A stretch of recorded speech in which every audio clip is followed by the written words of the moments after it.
¿Se escucha bien?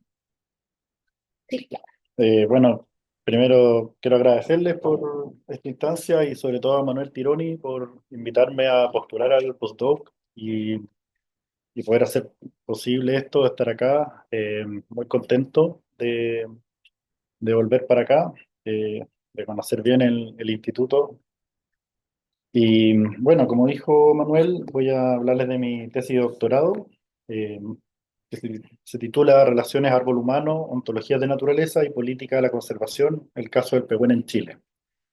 Voy a, pero antes de hablar de la tesis propiamente tal, quiero comentar un poco mi trayectoria de estudios y hacer un paralelo.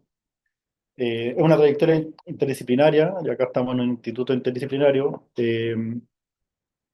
Ya que más que un tema de dudas vocacionales, tiene que ver también con un tema de una búsqueda de entender mejor lo que es las relaciones de la naturaleza con la sociedad, cómo esta forma de entenderlo fue evolucionando con mis estudios. Entonces, partí trabajando en ingeniería, estudiando ingeniería forestal y trabajando en el laboratorio Fauna Australis en la Universidad Católica, con temas de ecología del paisaje, conservación de fauna silvestre, licencia ciudadana, y trabajando con métodos cuantitativos.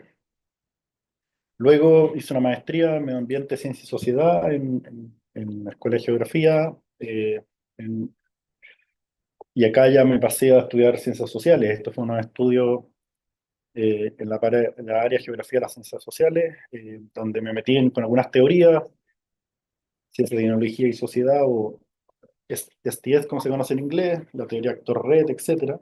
Y también trabajé con Ciencia Ciudadana, pero aquí, por ejemplo, me empecé a dar cuenta de algunas diferencias importantes porque lo que entendíamos como ciencia ciudadana desde la ecología o la fauna tenía que ver como ciudadanos trabajando con proyectos de ciencia, los científicos definían la investigación, definían los problemas y habían ciudadanos que apoyaban, voluntariaban, generaban datos para la ciencia. En cambio, ya metiéndome en ciencias sociales, me di cuenta que allá se entendía de otra manera la relación entre ciudadanía y ciencia, la relación entre academia y fuera de la academia, etcétera. Era otro contexto, en verdad se entendían las cosas distinto, lo que era ciencia no se daba por hecho que la ciencia la definían los científicos, ¿no? Acá ya empecé a trabajar con métodos cualitativos, primero con entrevistas en profundidad, y luego seguí con un doctorado también en la Escuela de Geografía, ya empecé a trabajar con las áreas de ecología política aplicada a la conservación, con ontología política y un poco meterme a las humanidades ambientales como historia ambiental y otras áreas. Y bueno, y en paralelo a esto, primero yo me estaba interesado en entender cómo se relacionaba la naturaleza con la sociedad. Entonces, la idea era estudiar estas relaciones y también empecé a trabajar con la idea de que había una co-construcción entre naturaleza y sociedad. Es decir, por ejemplo, las sociedades humanas modificaban el entorno, modificaban el paisaje y teníamos un paisaje cultural, el cual a su vez modificaba a las sociedades, donde estaban, cómo estaba repartido el territorio, cómo estaban los caminos, cómo estaba, etcétera. Si uno nace en la ciudad o en el campo, tiene un efecto en la sociedad, entonces hay una constante co-construcción afectándose unos a otros. Pero ya metiéndome en las teorías de ciencias sociales que menciono ahí, eh, se empieza a problematizar esto porque al analizar muchos casos es muy difícil separar dónde algo es naturaleza y dónde es sociedad. Entonces está la propuesta de los híbridos, donde un caso clásico es como el cambio climático, es muy difícil, por ejemplo, si hay una tormenta muy especial, decir cuánto de esto es causa de la intervención humana, cuánto es de los procesos eh, del clima, etcétera, y es como imposible separarlo. Entonces se habla de un híbrido entre la naturaleza o sociedad. O otro caso muy simple que me gusta es como decir, eh, si uno agarra un tomate, por ejemplo, es considerado un alimento natural, tiene polinización, tiene ADN, tiene procesos ecológicos, pero también una cosa que tiene atrás mucha sociedad, tiene agricultura, tiene fertilización, tiene, etcétera, además de sabores, aromas, recetas, etcétera. Es decir, es muy difícil poner el límite y decir esto es natural o es social, y ahí está la idea de híbrido, donde es tanto natural como social. Ahora, el problema con esto también es que seguía habiendo dos elementos base que generan el híbrido, es decir, que se hibridizan. Entonces, también eso se problematizaba al final, porque era como, seguíamos teniendo una dicotomía entre lo que era naturaleza y sociedad, por muy entrelazados que tuvieran estos elementos o estos dominios. Y ahí la propuesta entonces era abandonar los conceptos de naturaleza y sociedad y estudiar las relaciones socioecológicas, eh, donde los elementos que están en relaciones socioecológicas, que pueden ser humanos, vivos, no vivos, etcétera, todos estos elementos están en relaciones socioecológicas, entre ellos, tanto humanos entre humanos, no humanos con no humanos y humanos con no humanos. Pero ninguno de estos elementos se asume que pertenecen a un ámbito de la sociedad o a un ámbito de la naturaleza, sino que están entrelazados en relaciones socioecológicas donde hay, donde están ahí, eh, pero no, el tema es abandonar estos dominios, lo que es natural y lo que es social como dominios así independientes o dominios que están en relaciones complejas, pero uno pertenece. Entonces, en este contexto ya es donde es lo que empiezo a trabajar en mi tesis de doctorado, el mismo título que estaba antes, pero el título original en inglés, una tesis que hice en University College London. Ahí está el link que se puede descargar. También hice una pasantía en el momento final de escritura en la Universidad de Bonn, en el Departamento de Geografía en Alemania. Tuve apoyo del Centro para el Desarrollo Local, el CEDEL de Villarrica, para la etapa de terreno. Y tuve financiamiento, y la hice con una beca Chile de doctorado. Eh, un poco de introducción al tema de la tesis, pero también un poco de motivación de estudiar este tema era ver que, bueno, hoy en día tenemos un aumento en los esfuerzos de conservación. Es decir, estamos en una época que hay más áreas protegidas, aumenta el financiamiento de la conservación, aumenta también.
Por un lado, con enfoques capitalistas o eh, mecanismos de mercado para conservación, que en parte también se presenta una contradicción en algunos casos, ya que muchos de estos enfoques son considerados también como grandes motores de la pérdida de la biodiversidad.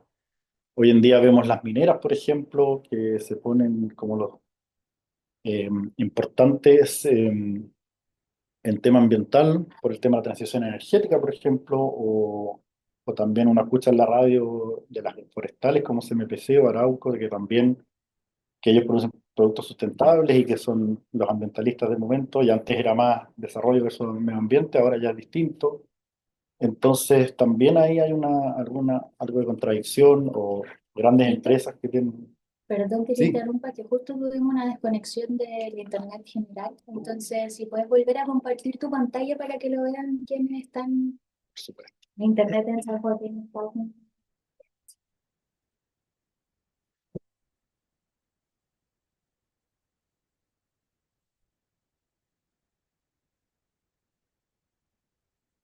Ahí estamos.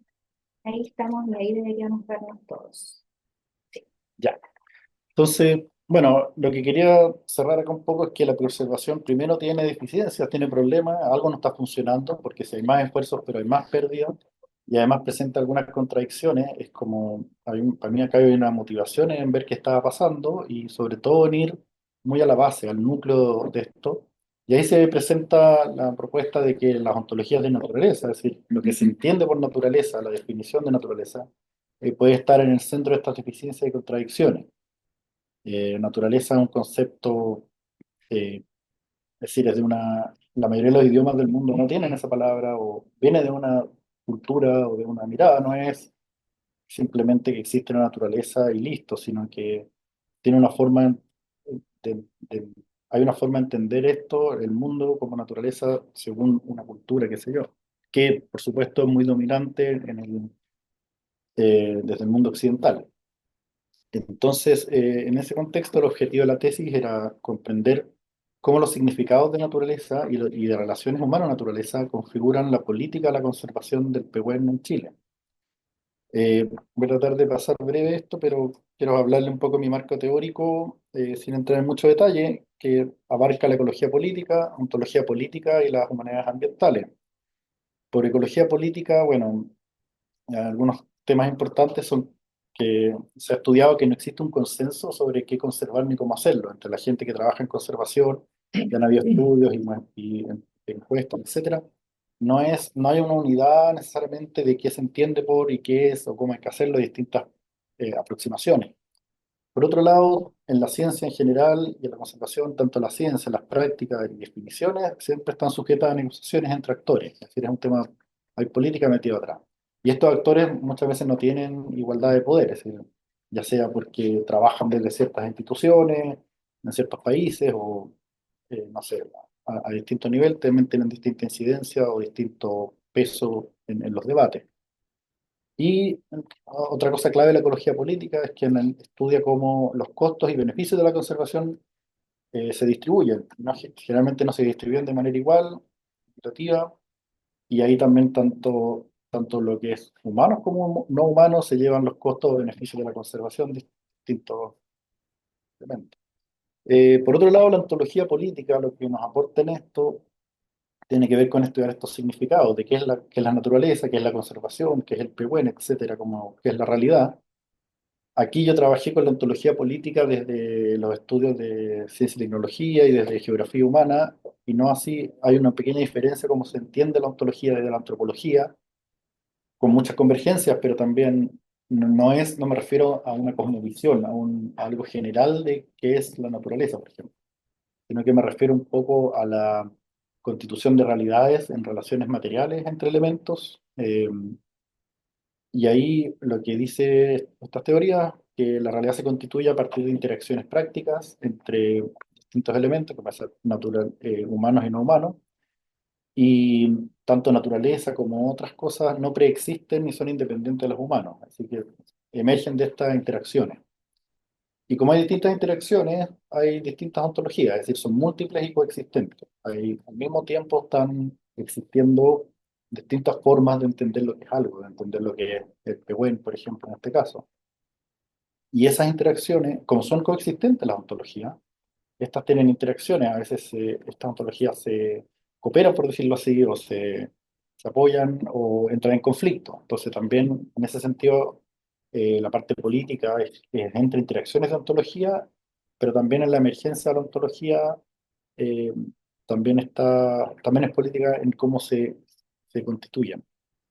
Bueno, como les dije, no puedo entrar mucho en detalle, pero si en las preguntas o después podemos conversar de estos temas. Respecto a humanidades ambientales y en general enfoques relacionales, que ontología política también es un enfoque relacional, quiero, bueno, comentar que de aquí rescato, uno, el reconocimiento a la agencia no humana, que tiene que ver en que se definen los no humanos como agentes políticos que no son elementos pasivos, por ejemplo, sino que tienen una agencia. Obviamente esta agencia no necesariamente no es plana, es decir, hay agentes con más poder, por supuesto algunos humanos, por ejemplo, en modificar un entorno, qué sé yo, pero los otros no humanos también tienen agencia, también tienen incidencia en las relaciones que no son totalmente pasivos ni controlables por los seres humanos. De la mano con eso va el rechazo al excepcionalismo humano, que el ser humano también tiene ciertas características especiales que lo separa de todo lo demás, y las interdependencias multiespecies, que todas estas distintas especies y también elementos no vivos necesariamente, viven en interdependencia, es decir, y un caso clásico y muy evidente es como una flora bacteriana que tenemos dentro de nosotros, es decir, dependemos de eso para un montón de funciones, pero además nos criamos con eso y si hubiéramos nacido sin eso, seríamos alguien distinto hoy día. Es decir, hay una interdependencia, eh, no sé, a- aparte de necesitarlo, también no vivimos aislados, sino que estamos en relaciones de interdependencia con otras especies.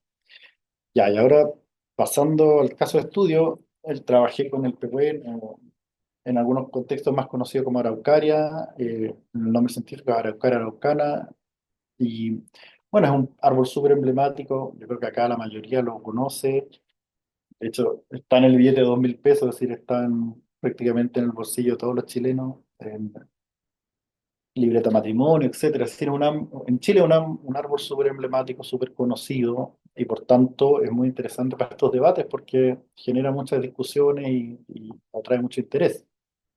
La distribución del pehuen es del sur de la región del Biobío al norte de la región de Los Ríos y hay una en la cordillera de los Andes con unas pequeñas poblaciones en la cordillera de la costa, principalmente en la zona de Nahuel Buta. Eh, Se estima que más o menos la mitad de la superficie de Pehuen fue eliminada sobre todo por dos factores, que serían las talas por empresas madereras y por incendios, en gran parte para liberar tierras para agricultura o para tenencia de tierra. Esto es después de colonización chilena en el territorio, con colonos chilenos y extranjeros. eh, una vez que se desplazó a las comunidades y se repartieron las tierras, de ahí viene este proceso. Es una especie maderera, pero espectacular desde el punto de vista forestal, en términos de la calidad de la madera. Entonces, claro, era muy apreciada en ese sentido. Y por supuesto, una especie sagrada e importantísima para el pueblo pehuenche, es decir, pehuenche significa gente del Pehuen. Eso dice mucho el nombre. Eh, y voy a hablar un poco más de la relación entre Pehuenche y Pehuen más adelante. Eh, lo- en cuanto a los métodos, me va a saltar el tema de metodología, pero también, si quieren, se puede discutir un poco, pero respecto a métodos, hice entrevistas semiestructuradas con 48 informantes, que eran desde gente de comunidades pehuenche en Lonquimay y Curarrehue, académicos de distintas universidades, funcionarios de gobierno, sobre todo la CONAF, administradores de áreas protegidas, guardaparques. También me tocó justo en la tesis poder presenciar el proceso de reclasificación del estado de conservación, lo que pude hablar con informantes antes y después del proceso, y también el inicio del Plan Nacional de Conservación del Pehuen, donde fui invitado a participar, un plan que se inició en 2017 y que hasta el día de hoy no se ha continuado, y con el cambio al SPAP quedó también medio congelado el tema con la pandemia. Eh, Participé en 7 reuniones con autoridades pehuenches, funcionarios públicos y académicos. La mayoría de esas reuniones fueron en el contexto del Plan Nacional de Conservación. Fui a 2 terrenos acompañando a académicos a hacer investigaciones en bosques de Pehuen. Uno de esos es en la foto ahí. Toma, está mirando. Eh, Tuve 4 reservas y 3 parques nacionales y también analicé documentos, actas de reuniones, cosas de la prensa y otros documentos relevantes. Aquí están los sitios donde estuve, la comuna de Lonquimay y Curarrehue, las áreas protegidas, etcétera. También hice entrevistas en oficinas o universidades en Santiago, Concepción, Temuco, Valdivia y Villarrica. Eh, y a modo de contexto también, bueno, si bien el Pehuen está muy protegido, es monumento natural, está prohibida su corta, eh, está categorizado, estaba antes de esto en vulnerable, categoría de conservación vulnerable, lo que también le hace esta protección en algunas leyes. Eh, ¿Por qué hubo tanto revuelo en estos años? Bueno, siendo una especie tan protegida, hubo unos grandes incendios. Por ejemplo, el Parque Nacional Toruhuaca, que sufrió 2 incendios y hubo una gran devastación. También hubo en 2017, 2018, la aparición de una enfermedad que en esa época no se sabía, ahora se sabe que es el Peuenomycetes cutrefani, algo así, un hongo que afectó el pehuen y hubo gran preocupación de qué podía pasar con él.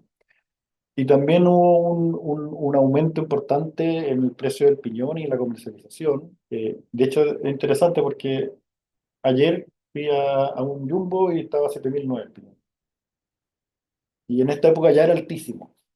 Entonces hubo un aumento en la cosecha de piñones, sobre todo por comunidades no pehuenches, y lo que también causó preocupación en el sentido de la conservación de la especie. En este contexto, hubo harto debate sobre el tema, se lanzó el Plan Nacional de Conservación, pero también hubo una propuesta de reclasificar la especie y de cambiarla del estado vulnerable en peligro. Mi primer capítulo analizó este proceso, lo voy a pasar bien breve, pero describe las discusiones y negociaciones que hubo antes y durante el proceso de reclasificación y además estudié cómo se entiende lo que es ser vulnerable, lo que es ser en peligro, cómo se entiende una categoría de conservación, qué implica y cómo, quién participa en este proceso, por ejemplo, cómo son las negociaciones, porque hubo varias negociaciones como fuera del comité de clasificación como dentro. Por ejemplo, bueno, se propone declararla en peligro de extinción y hubo oposición de parte de comunidades pehuenches. La CONAF a nivel Araucanía también en principio tuvo una oposición y chocaron un poco con los académicos que querían declararla. Y la pregunta es ¿por qué? Po? ¿Por qué chocan o qué argumentos tienen, etcétera? Pero no voy a poder entrar en detalle en esto, pero tengo un paper aceptado de esto que va a estar muy pronto publicado por si les interesa leer de este tema. Eh, pero muy en resumen, claro, el riesgo de extinción de especies no es una condición que simplemente que la especie tiene esta condición y con los datos descubrimos cuál es la condición, sino que hay una negociación en este proceso. O sea, hay estimaciones, suposiciones, opiniones y consenso. Y hay efectos también externos de opinión pública de afuera, etcétera. Y en general las listas de especies amenazadas no son solamente una herramienta para medir la condición de las especies, sino que son procesos complejos que están afectados por aspectos políticos y culturales. Eh, Eso respecto al capítulo 2. Aquí me metí de lleno a estudiar la relación entre Pehuen y Pehuenche. Se titula Código Venir con el Pehuen, comprendiendo las relaciones humano-árbol y sus implicaciones para la conservación en Chile. Y el objetivo era comprender una ontología del Pehuen, es decir, qué es el Pehuen, desde la relación entre Pehuenche y Pehuen, y describir el rol que tiene esta ontología en la ecología política de la conservación del Pehuen en Chile. Como les dije, el Pehuen es esencial para el pueblo pehuenche, espiritual, en términos espirituales, en términos económicos, en muchos aspectos. Muchos productos se hacen de piñón. El piñón ha sido alimento base para los pehuenches, aporta muchos nutrientes, aporta aminoácidos esenciales, por ejemplo, que tienen sulfuro de la zona volcánica y de la cordillera. Eh, y también hoy en día la economía más de otra manera, es decir, haciendo productos elaborados en base a piñón.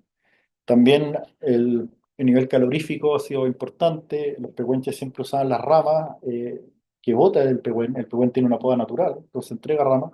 Y el picollo está en la base de las ramas y se saca de los árboles muertos. Cuando se pudre el tronco, el picollo queda ahí porque está lleno de resina y no se pudre y es poder calorífico enorme. Dos, alimento y calor y también se ha usado como medicina para el pueblo pehuenche ha sido esencial históricamente para estar en las condiciones arduas de la cordillera de los Andes. Eh, entonces, también aquí muy resumido, pero si uno ve qué es vivir del pehuen para los pehuenches, implica alimento, calor, medicina, economía, vínculos sociales importantes, porque los pehuenches se mueven en verano a la montaña, a la veranada, y acampar allá, eso se ha ido perdiendo, pero todavía lo hacen. Y ahí es una instancia muy importante de vínculo social, de compartir con los abuelos, de aprender las tradiciones, el respeto al pehuen, de cómo cosecharlo, etcétera. Y también como protección para el pueblo pehuenche, el pehuen le ha otorgado protección para alimentarse en la cordillera. Y también mucha gente narraba cómo, gracias al pehuen, sobrevivieron, sobre todo cuando hubo la invasión por el Estado chileno. Las comunidades fueron empujadas hacia la cordillera y ahí era muy difícil, más difícil entrar, era el clima más difícil, el relieve, y pudieron sobrevivir ahí con el pehuen. Entonces ellos lo ven como un elemento que los protegió y les salvó la vida. Y ahí comparto un par de comentarios de informantes que, bueno, uno, el pehuen es como que fuera nuestra madre, que nos da el alimento. Es decir, el pehuen lo ven como algo que los nutre y que les permite ser lo que son, que los hace crecer, desarrollarse. También alimentó a nuestra gente y ellos sobrevivieron con pura comida y remedios, sobrevivieron y pudieron salvarse. Y por eso existimos nosotros. Si no, no hubiésemos existido tampoco como mapuche. Es decir, sin Pehuen no hay pehuenche. Y claro, de nuevo está ahí en el nombre. Y por otro lado, vivir con los pehuenches del Pehuen implica protección. Los pehuenches, como les contaba, no cortaban los árboles, sino que sacaban el piñón que lo da el árbol, sacaban las ramas que bota el árbol y el picollo. Por otro lado, ha habido una protección histórica. Los pehuenches fueron esenciales, en el caso de la comunidad de Quinquén, en la declaración de monumento natural que tiene el pehuen, que fue la primera especie en Chile, por lo menos de árbol, declarada monumento natural en los años 70, con un proceso de recuperación de tierra.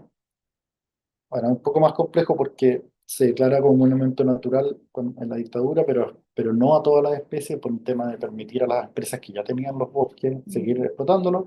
Pero en los 90, una de las primeras decretos legales, viene la extensión del monumento natural a todo el territorio, y ahí la comunidad de Quinquén, Pehuenche, tuvo un rol fundamental en colaboración con CODEF.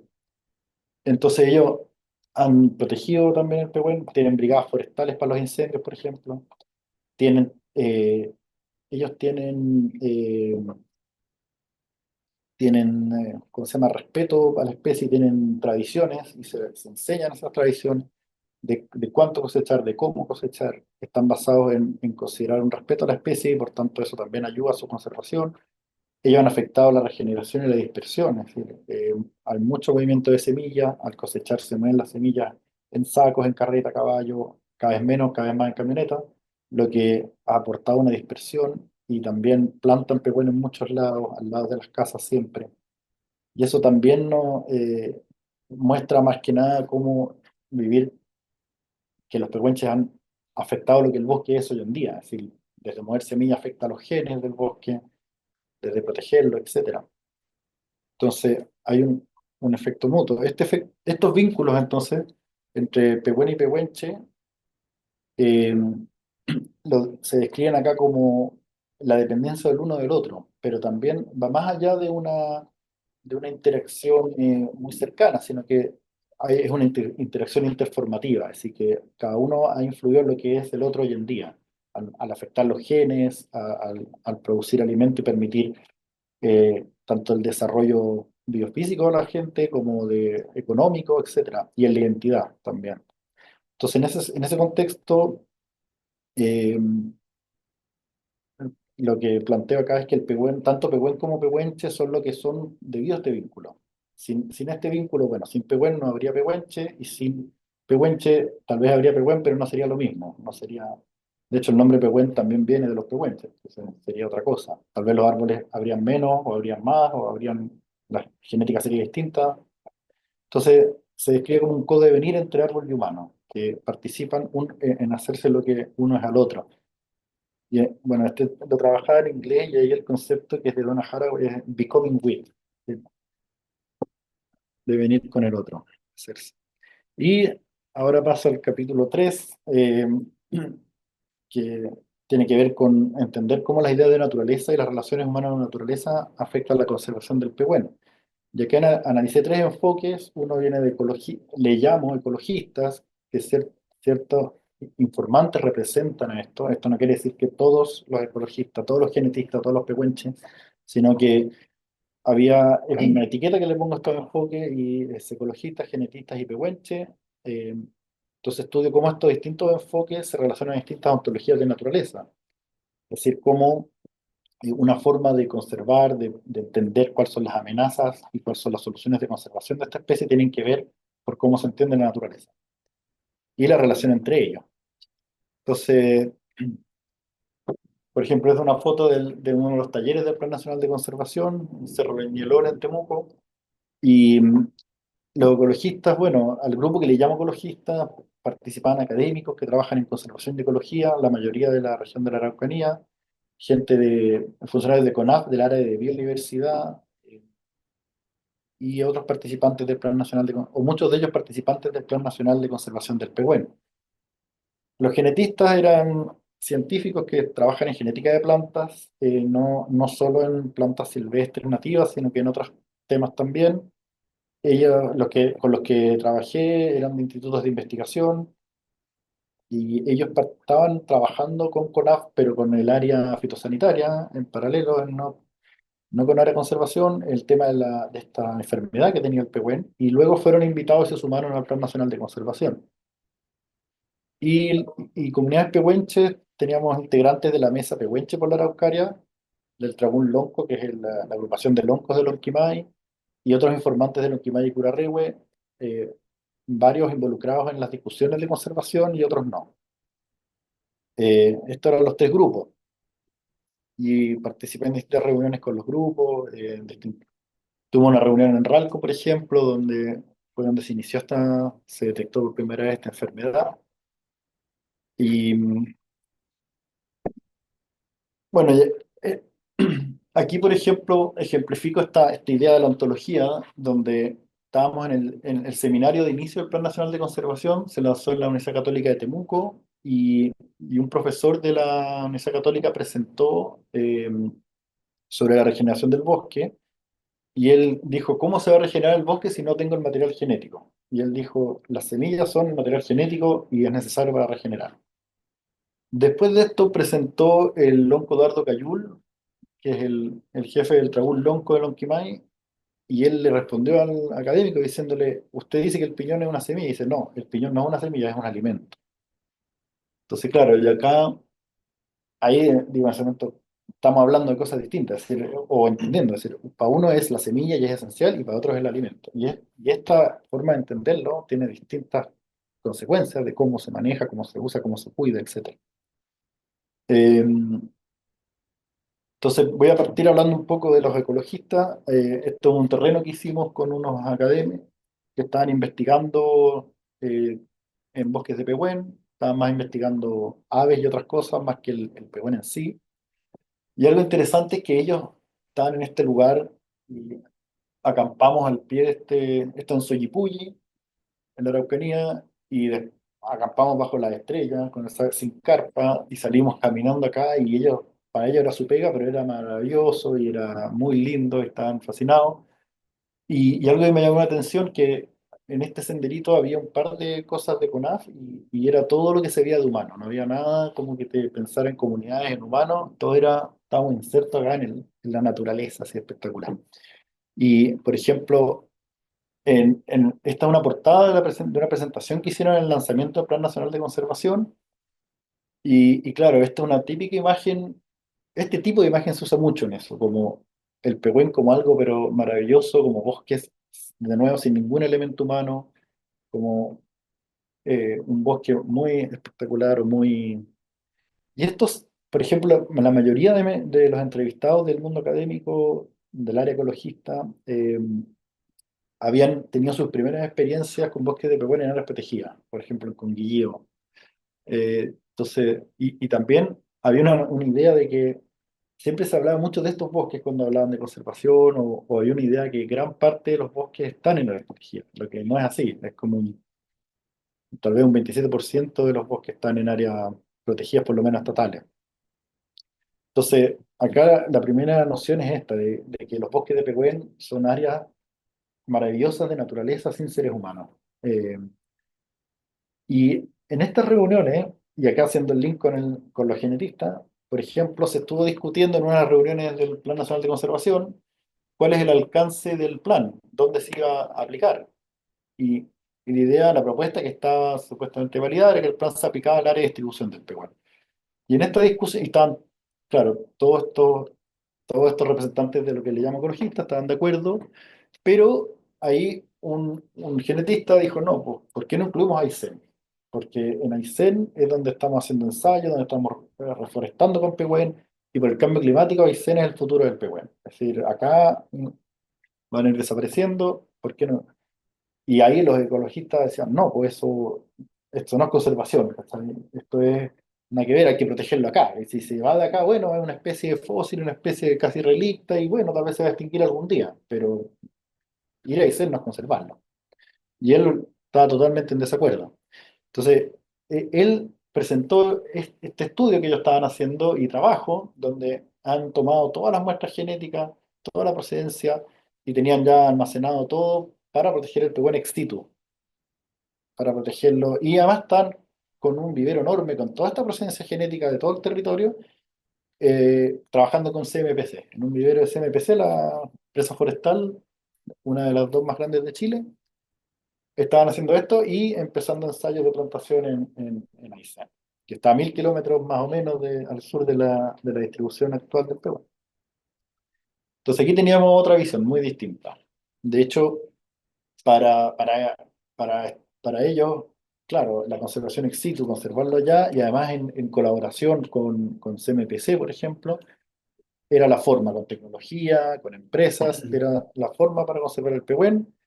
Y también un informante me dijo, mira, si el pehuen se vende, si vendemos plantitas de pehuen en todos los líderes, excelente, estamos excelente para conservación. Pero para los ecologistas era como, no, pues esto nada que ver, esto es, tú querés conservarlo acá en el territorio.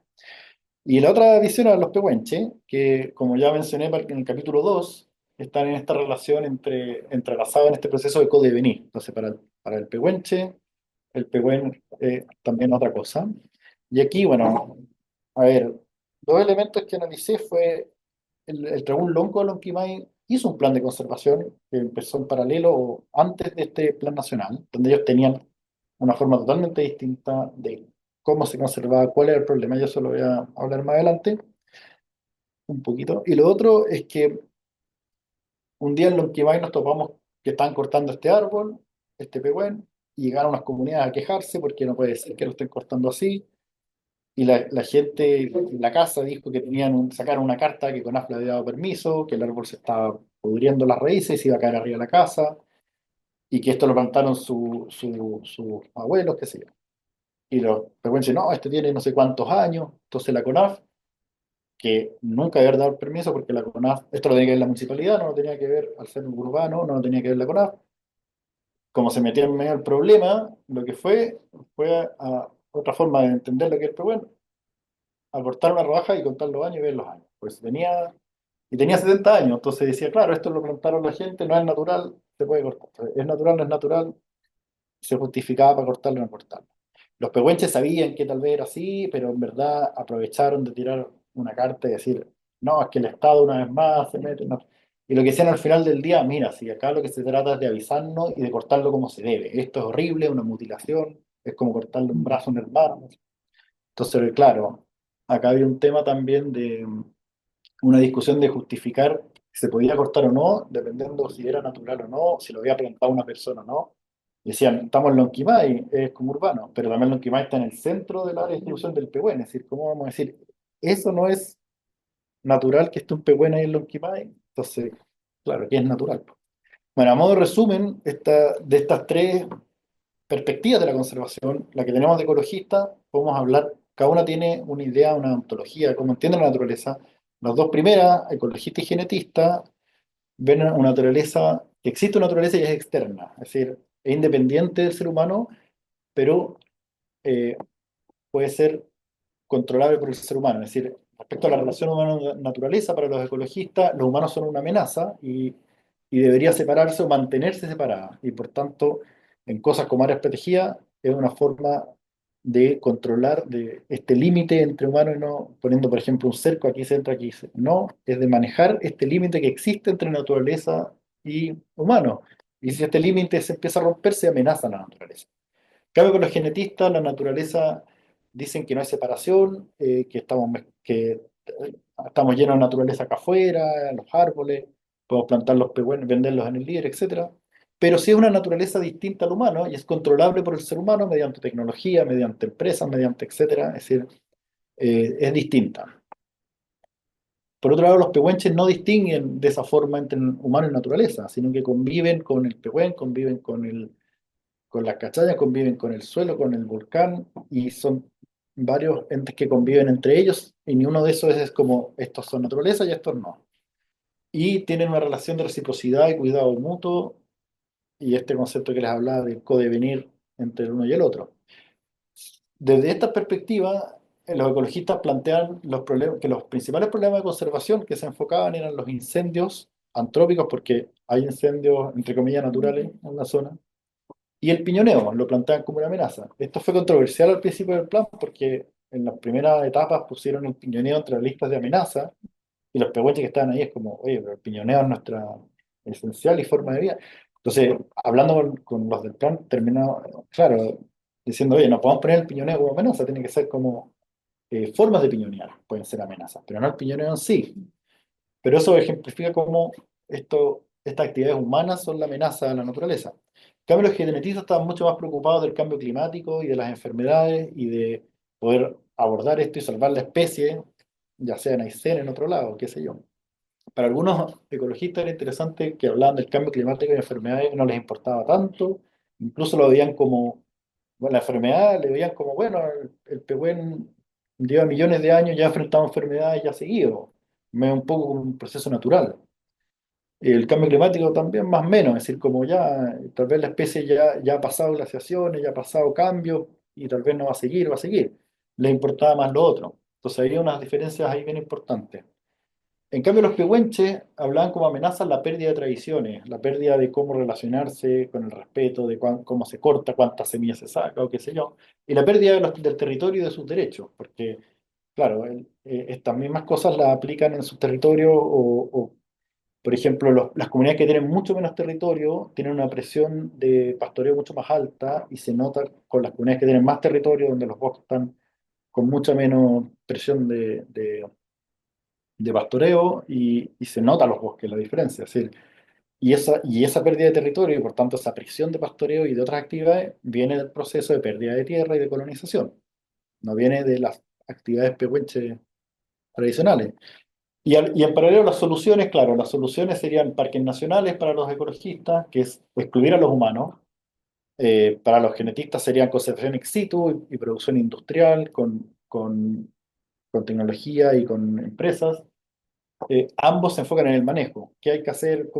¿Qué solución diseñamos? En cambio, el plan nacional, el plan Pehuenche que ellos presentaron tenía que ver con gobernanza local, con quién tomaba las decisiones en el territorio, quién conservaba, quién no, cómo se hacían.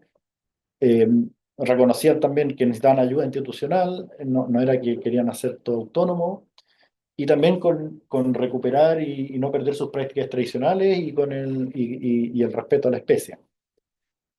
Eh,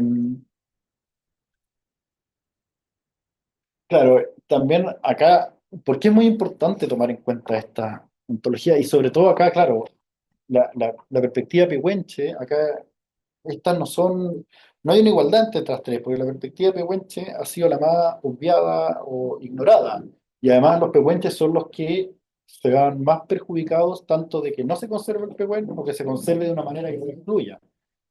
Ellos serían lo que serían los costos de la conservación en este caso. Eh, por ejemplo, lo que plantean los ecologistas es sacar a los pehuenches del territorio, es decir, excluir a las protegidas. Y esto se enmarca en un contexto histórico de demanda por soberanía del territorio, eh, por las áreas con pehuen. Entonces ellos ven todos estos planes o cosas, lo veían como, una vez más, el Estado nos sigue quitando derechos o poniendo restricciones a nuestros recursos. Por otro lado, lo que plantean los genetistas es sacar a los pehuenes del territorio pehuenche y llevárselo a Aysén. Es decir, también en ambos casos se ignora la relación pehuenche-pehuen. Y además se está ignorando todo el legado, es decir, poner a las empresas como CMPC como salvadoras del pehuen, se ignora todo el legado del conflicto con empresas forestales que son vistas como por los mapuches, son vistas como la mayor amenaza a su territorio, a su medio ambiente y a su forma de vida actualmente. Entonces también no se puede plantear esto como conservación sin tomar en cuenta todo este contexto histórico y actual. Eh, para terminar, bueno, no sé cómo estamos de tiempo. Estamos a 50 minutos. Ya, voy a tratar de hacer rápido para preguntas. Entonces, Sí. bueno, acá tengo unas frases que me encuentro muy interesantes, voy a leer mejor la de abajo, pero lo que le estaba comentando ahora, que es importante reconocer que no existe una sola forma de definir la naturaleza. La forma que se usa para definir va a tener consecuencias y estas consecuencias no van a ser iguales para todos, es decir, algunos van a llevarse los costos, otros los beneficios. También va a hacer que la conservación sea más o menos efectiva. Eh, También un dirigente pehuenche comentó en una reunión con CONAF en los contextos de los incendios en China Muerta, decía, están dejando quemarse las tierras que nos quitaron para protegerlas. Es decir, es como, Nos quitaron las tierras para hacer una área protegida y ahora no la están protegiendo ni siquiera. Entonces, como, ¿qué pasa? Es como, déjennos proteger nuestras propias tierras. ¿Cachai? Entonces, hay que reconocer la idea de naturaleza y hay que reconocer los supuestos que tiene, el legado que tiene, las consecuencias que también tiene para las distintas personas y las distintas especies. Entonces, si no se reconoce eso, vamos a seguir con una conservación que no es eficaz y tampoco que es justa. Eso, muchas gracias. Muchas gracias, Tito. Te voy a pedir un segundo que dejes de compartir para poder abrir la Perfecto. conversación y así también mostrar a que estamos acá un grupo de varias personas. Eh, en general, nuestros coloquios de investigación, el objetivo que tienen es que ustedes puedan plantear sus preguntas, sobre todo quienes están de manera presencial, pero también la invitación está abierta a quienes nos acompañan de manera online. Así que si no hay de momento preguntas a través del chat, le vamos a dar la palabra a Matías. Matías. Adelante. Ya, muchas gracias, Tito, por la presentación. La verdad es que hace rato que le vengo echando los ojos, así que tremendo trabajo, mucha información. Yo creo que te sobró demasiada información que probablemente se puede proyectar en el futuro. Tengo algunas cositas como muy específicas. Voy a ir un poco, voy a apuntar las preguntas, pero de lo general, lo particular. Em, Hay una discusión en torno a al tema ontológico que me llama la atención porque yo en algún minuto me aproximé también a lo que era la ontología, un poco desde escolar. Y una de las cosas con las que topaba con el aspecto ontológico es que siento que el nivel, la discusión a nivel ontológico es una discusión súper amplia porque es las formas de ver el mundo y concebir el mundo. Entonces me llama la atención un poco esa distinción que tú haces en torno a los genetistas y a los ecologistas, que entiendo que son los ecólogos, más que ecologistas. Depende de Y la traducción. claro, eh, porque entiendo yo, no sé si estoy equivocado, pero los ecologistas son una posición política y los ecólogos son el sentido. Mira, en este caso era la etiqueta, que Ya. no significa, no lo puedes explicar tan bien y además esto lo dice todo en inglés, y ya, pero ya, en verdad sí, es este grupo de personas. Le ya, puse se ecologista entiende. por ponerle Ya, algo, pero no es lo que se claro. entiende. Sí, Sí, ya, puede haber perfecto. sido mejor ecologista. Entonces, ¿cómo tú hiciste esa distinción en el entendido de que cuando uno discute un nivel ontológico, por lo menos de escolar, y términos también súper amplios, reconoce más o menos cuatro ontologías a nivel global y que son descritas y todo eso? Lo otro, yendo un poquito más a escala regional, es que cuando tú discutes a nivel ontológico, efectivamente también hay una influencia. De hecho, un poco viendo de la frase final que tú dices que las visiones ontológicas van a tener consecuencias en cómo se manejan y conservan las especies, porque definitivamente hay una llegada territorial de esas perspectivas ontológicas. Y durante tu trayecto, desde el marco teórico hasta tu resultado, veo que la discusión subyace en autores bien del norte global. Entonces quiero saber si es que tú también viste guiño o producción a escala latinoamericana que podrían estar mucho más en consonancia con la discusión ontológica a escala territorial latinoamericana, muy distinta de las discusiones que se dan en el norte global. Em, y lo otro más específico es que yo veo que te centras mucho en el proceso de clasificación de la especie de Araucaria. Yo no sé si tú, y eso casi como dato anecdótico, no sé si tú cuando empiezas el doctorado ves ese proceso inmediatamente que ya se estaba empezando a conseguir o te lo topas en el camino y empiezas a estudiarlo, porque no sé si habían otros procesos, otras formas en las cuales tú querías llegar a esa ontología política de la Araucaria y de repente te topas con este proceso o habían otras también que aparecieron, que tenías en la cabeza y que no pudiste quizás enviar porque este tremendo proceso y tremenda oportunidad para investigar. Claro. Bueno, mira, te respondo rápido para que tengamos otra. El tema ontológico, algo alcancé a mencionar rápidamente, pero eso tiene que ver con esa visión más de la antropología. Y yo no trabajo con esa, y es distinta. Y de hecho, hay un pequeño comentario de eso en un paper con mi productora Cristian Bonasich, del 2019, que comentamos eso. Descola pone esa escuela de ontología y es como un poco una cosmovisión, una estructura de entender el mundo. Yo no agarro eso, yo agarro, bueno, un poco Mario Blaser, que es latinoamericano, Arturo Escobar también, contestando un poco lo Sí, otro, sí. y sobre Jean-Marie Moll, que es de Holanda, que trabaja, pero que viene más de otras líneas. Y esa ontología es distinta, es decir, habla de la relación material con las cosas. De hecho, ella habla de esta ontología en un hospital en Holanda. Son todos médicos holandeses. Es decir, lo de Déskola es más occidental versus indígena. Entonces, más. Y es todo esto. En cambio, dentro del mismo hospital puedes tener varias ontologías de una enfermedad. Por esta otra Entonces, eso. no tiene que ver por distintas formas de abordarla y están al mismo tiempo. Por ejemplo, tú mides la arteriosclerosis, la mides clínicamente o la mides, por ejemplo, con estadísticas, con examen, y te va a dar distintas aproximaciones. Y te va a decir, oye, este tiene porque esto, pero en este otro examen no sale.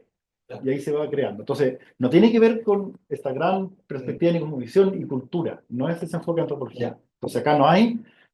Es difícil ponerlo porque, claro, estamos hablando de las pehuenches y su cosmovisión también, pero no es como que los pehuenches ven el mundo así. Yo no estoy hablando del mundo, estoy hablando del pehuen, por ejemplo.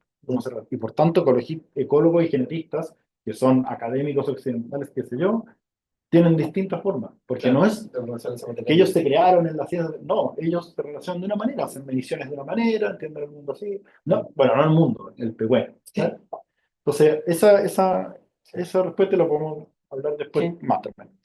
Los autores también, me fui metiendo a poco, partí sí, mucho con autores ingleses, sobre todo haciendo mi doctorado allá y otros, pero fui mirando cada vez más y de a poco a otras cosas. También me involucré con algunos autores, no mucho, mapuche o Ya. decir investigación de acá, que hay en la tesis, y también con tema indígena y algunos autores indígenas, que si ven la tesis están. Acá ya es muy general, Sí, muy rápido. Pero también desde incluso el tema de ontología y enfoques relacionales, también trabajé con Mario Blaser y Arturo Escobar. Son latinoamericanos, pero trabajan en sí. Estados Unidos, trabajan, claro. Entonces ahí hay otras discusiones y otros Claro. problemas. Así que hay varias escalas de eso. Pero sí, ese también es una pregunta, un tema constante a ver con qué estamos trabajando y con qué enfoque. Y lo de la reclasificación me apareció en el camino. A ver, yo saqué la metodología de acá por tiempo, pero tiene que ver también, yo usé un enfoque metodológico que tiene que ver con, ¿cómo es el nombre? Pero es una reflexión iterativa, donde se mezcla un poco lo que es terreno, lo que es lectura de teoría y lo que es escritura. Entonces, no tenía todo muy predefinido tampoco. O sea, no es exactamente teoría fundamentada, por decirlo así, de antropología, pero es si bien hay cosas que me encontré en el camino que fueron ayudándome a responder, pero ya tenía un poco antes de empezar el interés de estas distintas perspectivas, que fue dando un poco, explicar. Los genetistas aparecieron también de sorpresa, nunca fue un grupo que dije porque aparecieron, es decir, fue como, están metidos y ahí empezaron a aparecer estas diferencias. Claro. Entonces sí, hubo harto ahí en el camino que apareció. Gracias. Una cosa puntual. En las entrevistas que tú hiciste en lo que vaya a las personas de mayor edad, ¿lograste ver cuántas generaciones para atrás pueden relatar su historia y cuántos de ellos fueron erradicados al Lunquimay en la pacificación de la Araucanía o eran genuinamente de esa zona? Esas dos cosas tengo la actitud. Sí, no me metí en eso porque nos enfocamos un poco en su relación actual como material y en la persona de edad sobre todo, porque los más jóvenes nos enfocamos en su relación con el Estado, con el plan, etcétera. Entonces no. Pero hay un tema interesante y de hecho está algunas cosas, estudios de Manuel Gueda, por ejemplo, con el tema de los pehuenches, porque hay una discusión si eran de allá, no eran de allá, y también hay una pelea de qué es el pehuenche. También hay una idea como, algunos dicen, oh, estos no son pehuenches porque no estaban antes. Otros dicen, sí son, pero son los que se relacionan con el pehuen y viven ahí, tienen las costumbres, no importa que no hayan estado antes o sí. Pero eso también se usaba como argumento para definir si esto entraba como práctica tradicional y por tanto para justificar si se permitía uso en parques nacionales de algunas actividades. Porque decían, no, pues acá el pehuenche ya no existe. Entonces era bien controversial. Y claro, y hay distintas maneras de medir lo que es ser pehuenche o no. Si llevamos muchas generaciones en el territorio, si nos relacionamos con los pehuenes y transmitimos estos conocimientos como cultura viva hoy en día, independiente que no llevamos tanto en el territorio, no sé. Pero no me metí a investigarlo, pero sí es un tema bien interesante que está ahí metido y que algo, algo, algo mencionaron en algún momento. ¿Alguna otra pregunta? ¿Alguna? Quería aclarar también en cuanto a ontología y ontología política, para cómo se entiende eso término.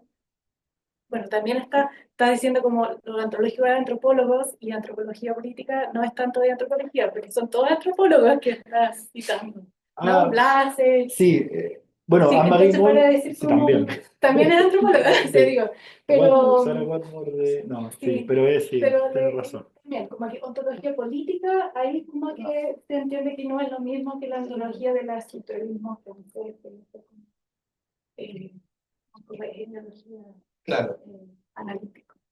Sí, una simplificación un poco, porque, claro, se mezclan de varias disciplinas, pero unos trabajan, y también se mezclan, es decir, no es tan... Blaser discute un poco esto, pero claro, usé unos autores de geografía como Sarah Goldman, pero no, tampoco me metí tan a fondo, y menos en la antropología. Siempre he tenido una Sí. marcando límites con la Quería antropología. justamente como preguntar sobre esta relación como ecología política o ontología política, antropológica, geográfica, con cómo no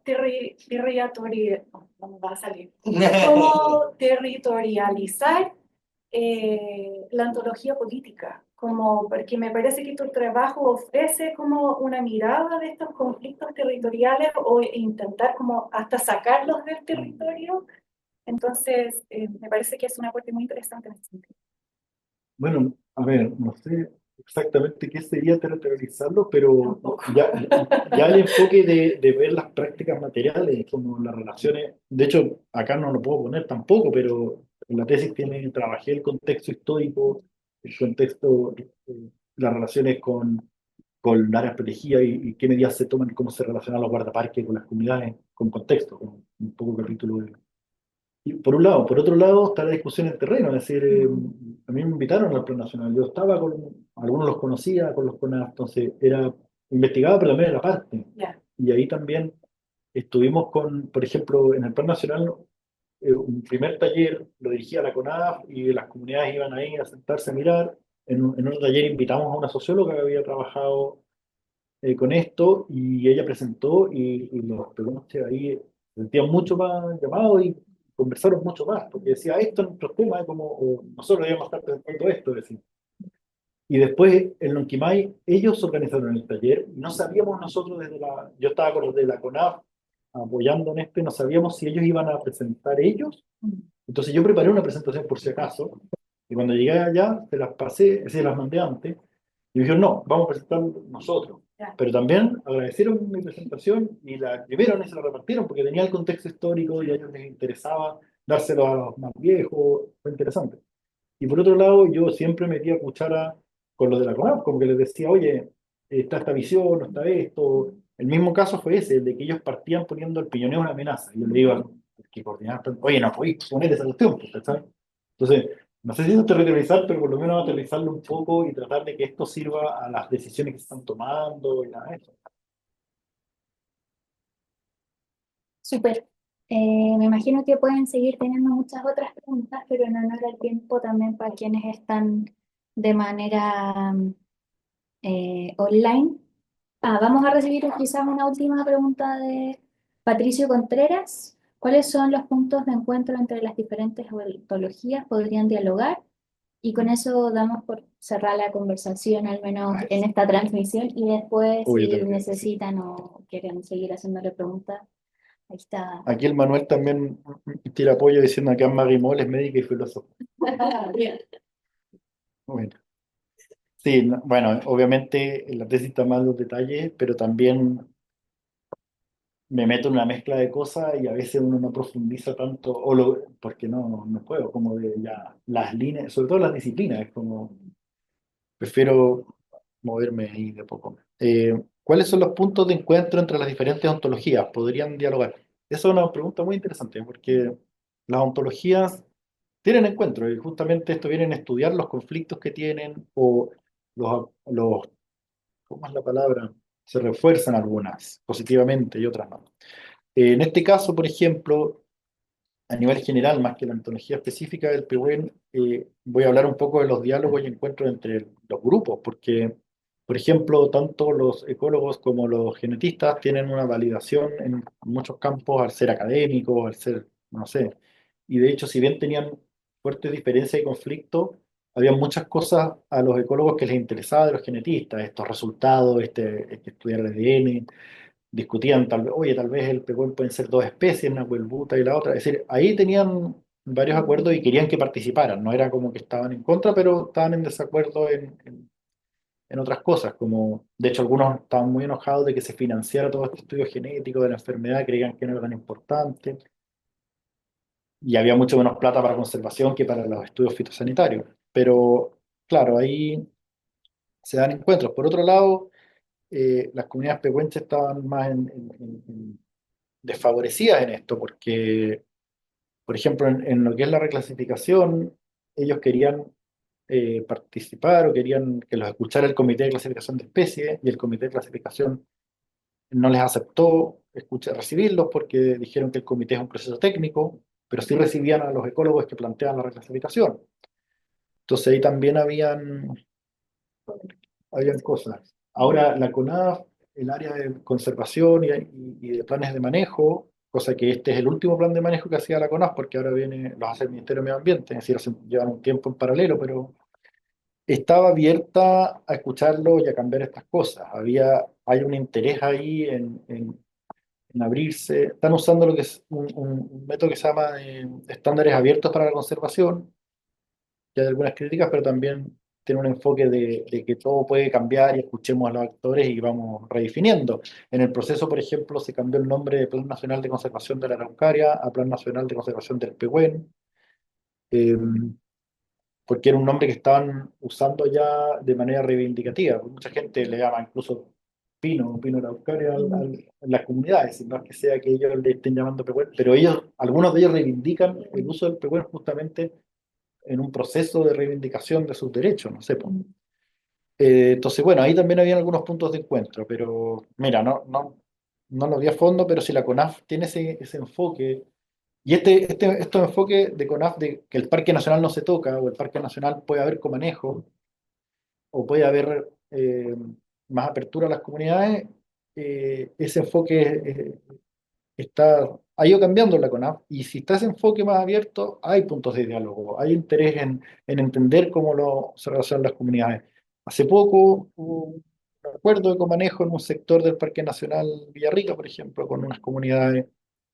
Con los genetistas estaba más difícil, pues sobre todo si están con CMPC y con llevar el pehuen a ICEM, pues. Entonces ahí no sé, pero, pero bueno, ahí hay posibilidades de diálogo, depende mucho de eso, del enfoque o de esta apertura. Y bueno, en este caso también no sé qué va a pasar con el SPAP, porque eso también va a cambiar, es que el nuevo sistema de biodiversidad tiene esta apertura al comanejo, a que se sienten a la mesa, eh, y no solo sentarse a la mesa, pero tener más poder de participación y de derecho. Claro, hay para dialogar, si no, no hay, pues se cierran las posibilidades. Súper, muchas gracias, Robert. Gracias a ustedes. Muchas gracias a quienes vinieron. Sé que la sala fue un poco difícil de encontrar, pero lo lograron. Y vamos a seguir con más coloquios para quienes les interesen. Chao, que se me... Luego, muchas gracias, Tito. Muchas gracias a todas y a todos. Chao, Camilo.